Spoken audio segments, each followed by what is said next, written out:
Saat di lokasi, pedangdut Nasar pergoki momen mesra Dewi Persik dan Rian Ibram setelah dikabarkan dekat.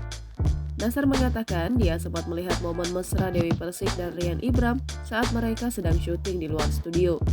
Saat Dewi Persik dan Rian Ibram berada di sebuah perahu, Nasar mengaku sempat memergoki keduanya tengah bermanja mesra. Kala itu, pedangdut Nasar pergoki Rian Ibram tidur bersandar mesra di paha Dewi Persik.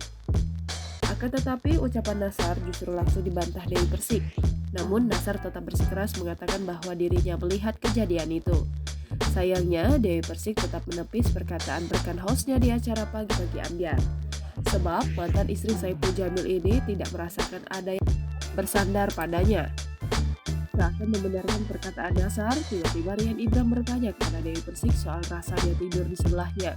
Ucapan Rian Ibram langsung membuat Dewi Persik terdiam sejenak. Sementara di sebelahnya, Nasar juga kegirangan.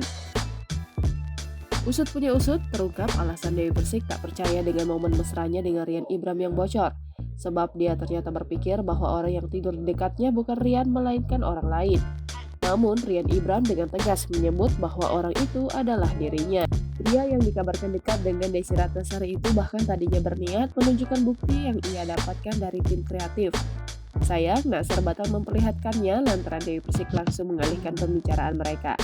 Sebagai informasi, Dewi Persik memang sempat dikabarkan dekat dengan Rian Ibram pasca bercerai dengan Angga Wijaya. Rian tuh kan kakak tidurnya manjang. Rian tuh begini loh di pahanya kakak begini aja suaminya. Gak ada. Jangan lupa subscribe, share, komen, dan like ya.